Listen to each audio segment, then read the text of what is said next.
And Nigeria's quest to achieve self-sufficiency in rice production is on course and has been hastened by the increasing number of activities in the value chain. Information and Culture Minister Lai Mohammed said this when he paid a courtesy visit to the governor of Kano State. Again, Anthony Forson reports. Before August, when the Nigerian border drill exercise commenced, existing rice mills across the country were almost out of business. But today, Information and Culture Minister Lai Mohammed is confident that the situation has changed.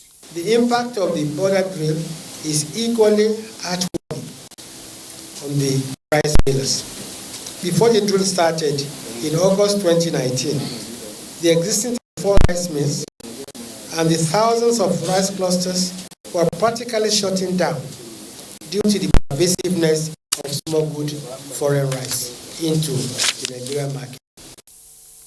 With Kano State alone having 11 out of the 34 integrated mills in the country, in addition to several clusters, it has a combined workforce of 10,000 people. And cultivation of rice has increased to thrice a year in order to meet increasing demand, a feat the minister described as phenomenal. Currently, the integrated mills now produce about 150,000 bags of rice every day, translating to over 35 million bags of rice annually. With the renewed impetus and government's encouragement, the latest boom, the minister said, has led to 24 hours a day production by rice mills across the country.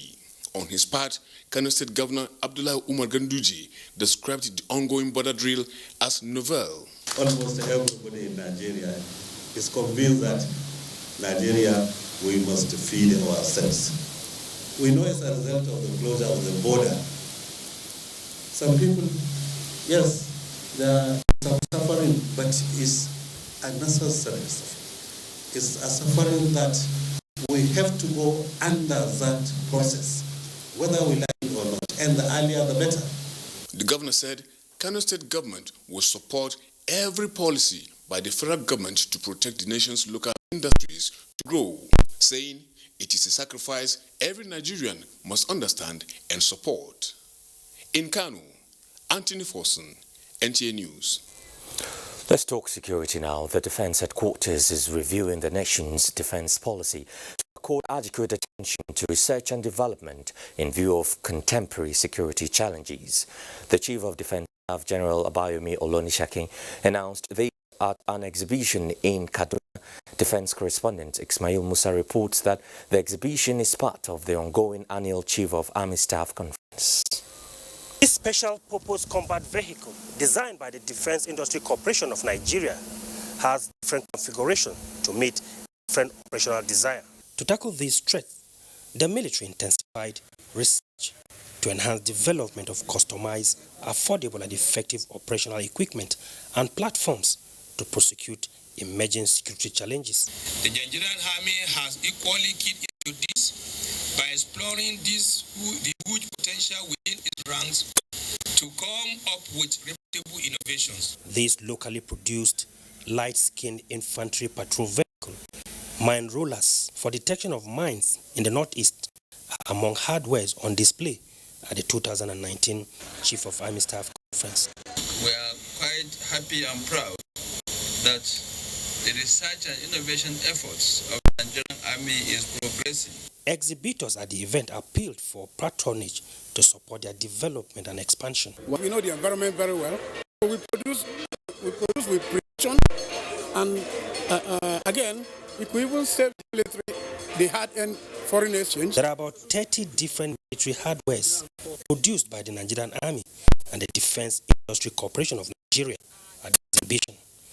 From Kaduna, Ismail Musa, NTA News. Igbetu Ijesha, a serene township in the state of Osun, has been transformed to a tiger's den in a Nigerian Air Force simulation exercise tagged Ujekun. Based on the principles of battle preparation, the NAV says the exercise is also an enactment of the deployment of air assets for seamless conduct of counter-terrorism operations.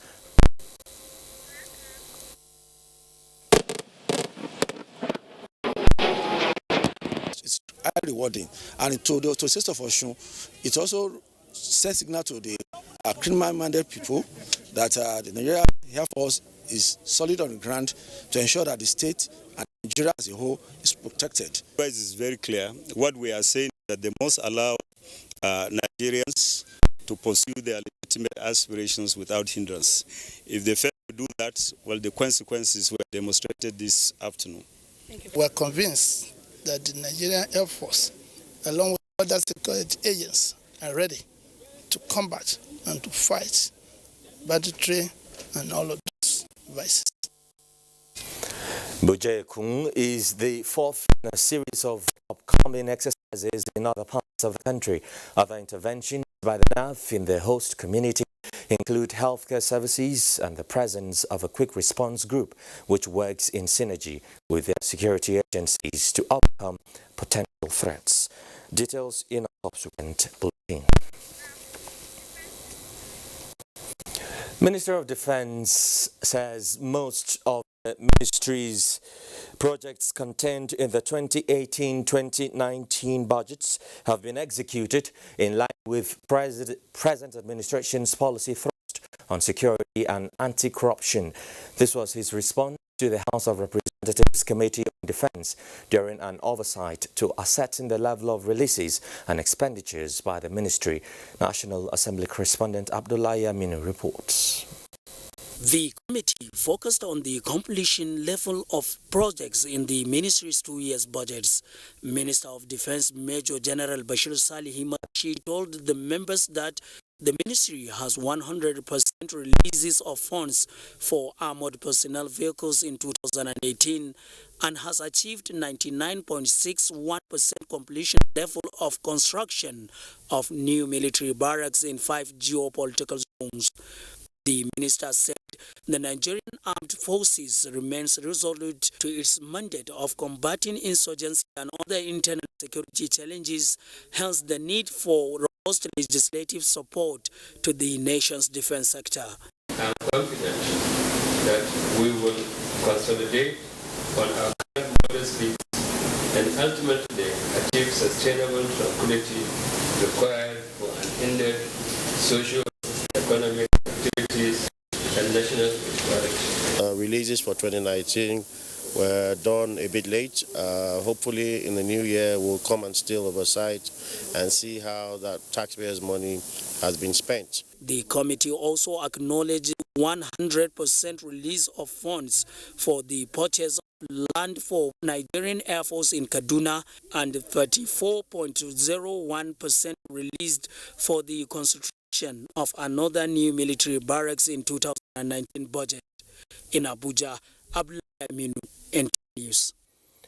Most Reverend Ignatius Kaigama has been installed as the new Catholic Archbishop of Abuja. He takes over from John Cardinal Onayekon, who now becomes Archbishop Emeritus. Victor Azu reports. The installation mass of Archbishop Ignatius Kaigama as Archbishop of the Catholic Diocese of Abuja is rather a solemn, simple but significant. Perhaps that explains why Catholic faithful, the clergy and other dignitaries all turned out to witness the historic event.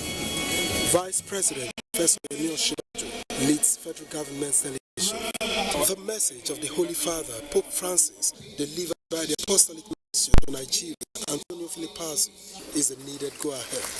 And then, the moment when John Cardinal Onayekon becomes Archbishop Emeritus, so that the reign of Ignatius Kaigama begins.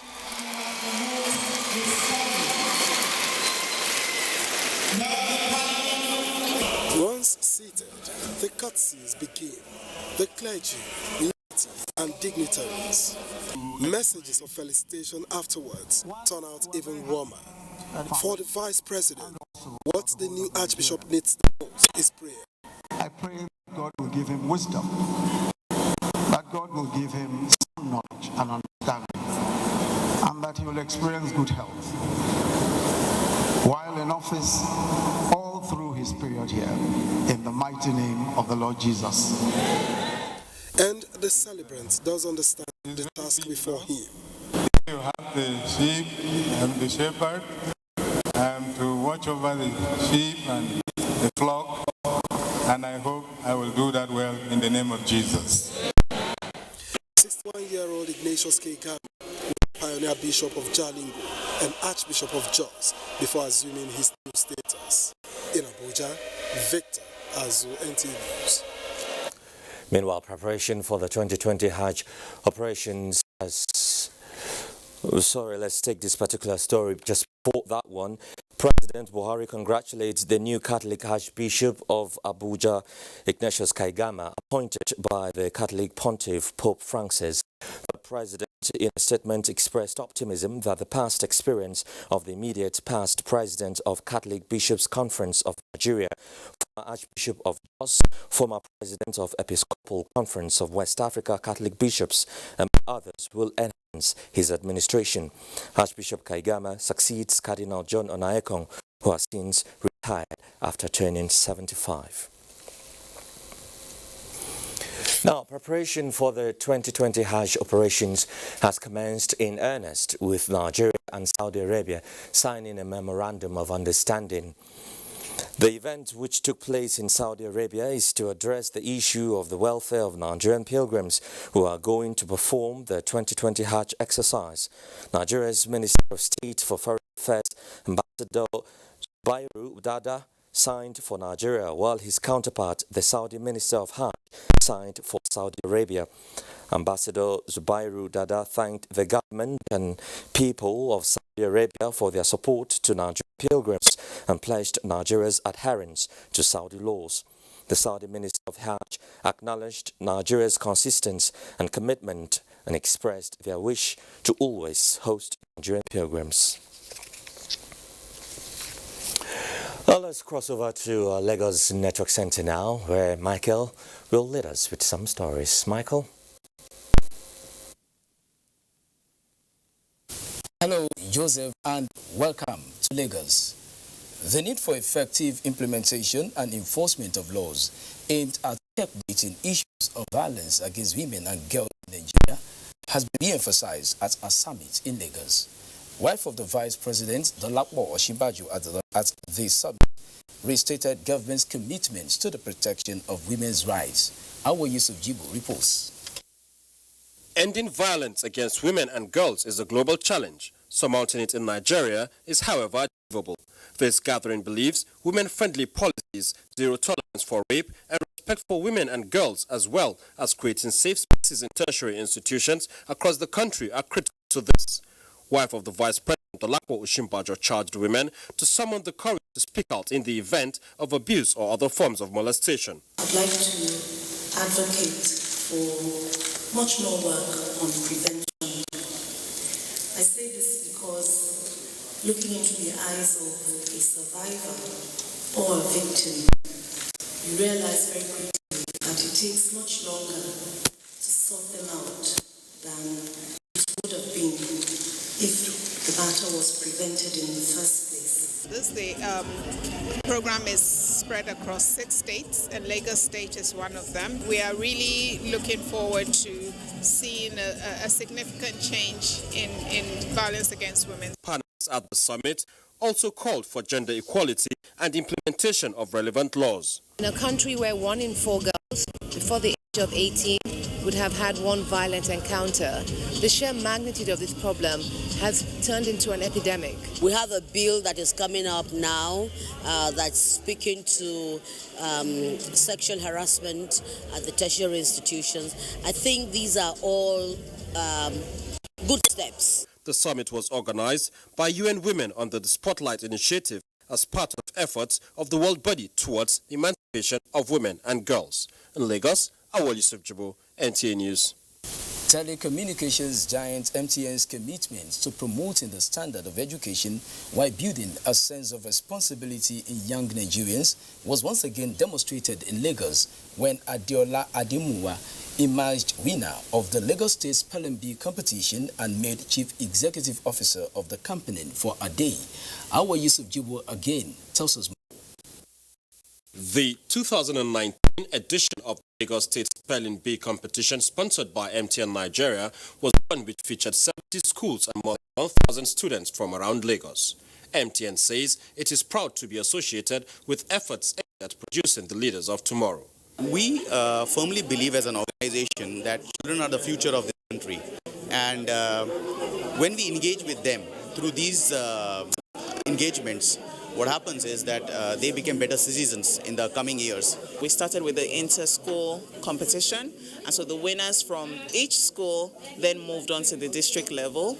At the finale, we had about 31 students. Out of 31 students, from a really tough competition, we had the 5 winners emerge.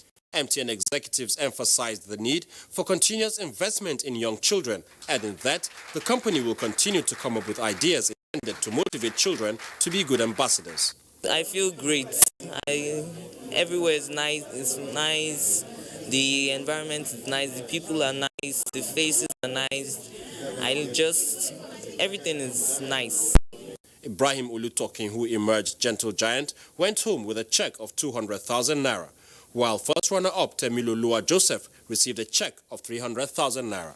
I was so close to me, but I know that everything happens for a reason, and I'm still just thankful for this opportunity.